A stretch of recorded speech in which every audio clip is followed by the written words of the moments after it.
Nous avons vu précédemment que pour faire le travail de la connaissance de soi, pour se connaître, pour bien connaître l'existence de son nefesh, l'homme doit connaître son nefesh, son âme, son être profond et intérieur, aussi bien d'un regard général que d'un regard détaillé, selon la définition à la racine que nous avons expliquée précédemment.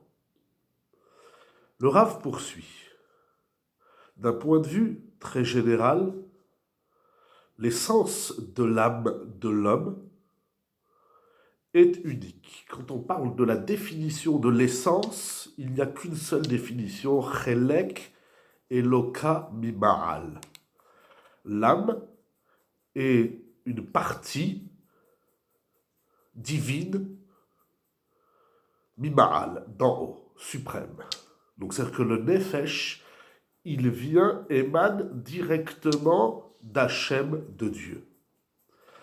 Akadosh Baruch Hu a déversé, si on peut ainsi dire, de sa lumière, et il a créé l'âme de l'homme.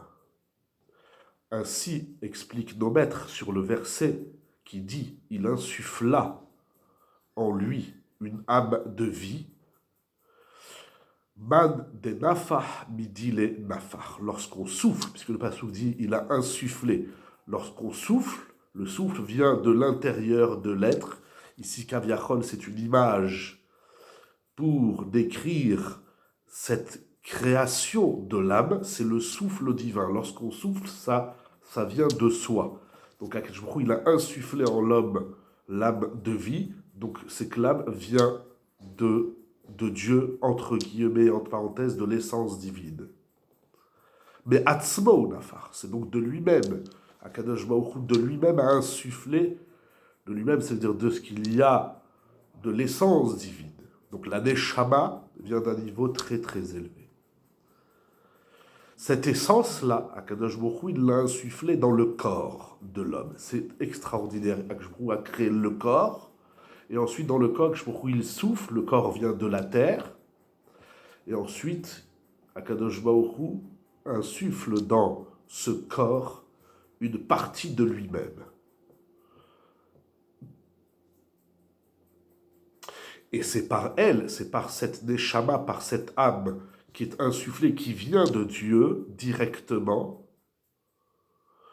que l'homme va voyager de la cause vers la finalité, comme nous avons vu précédemment. Il y a la cause de la création, la cause, l'effet, la raison de la création et la finalité.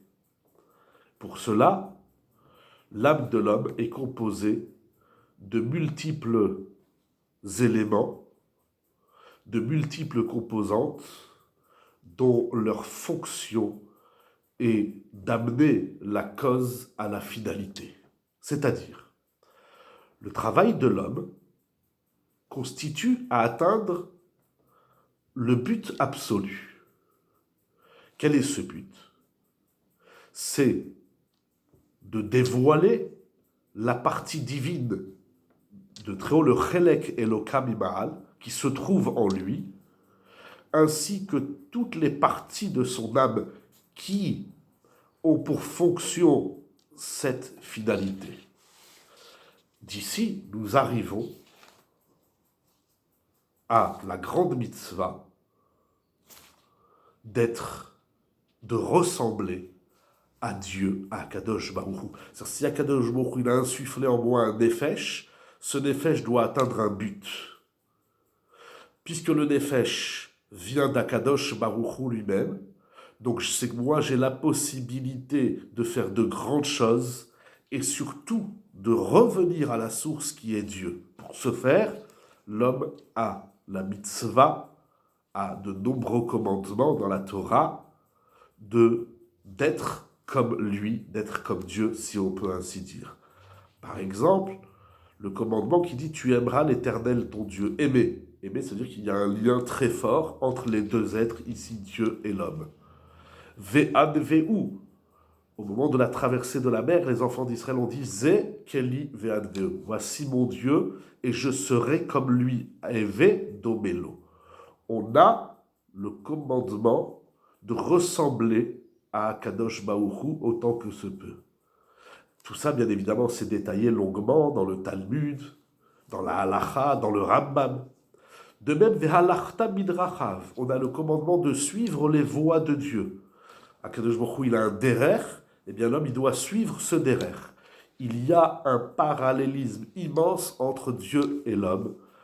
Et enfin, ul dov kabo, une mitzvah de se coller fortement à Dieu.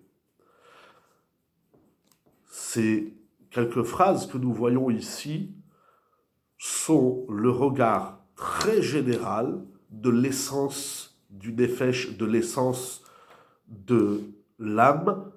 Donc pour refaire un petit peu le schéma, Akadosh Baruch Hu insuffle, d'abord il crée un corps de l'humain, dans ce corps il insuffle une partie de lui-même, c'est-à-dire le nefesh, la neshama et toutes ses composantes.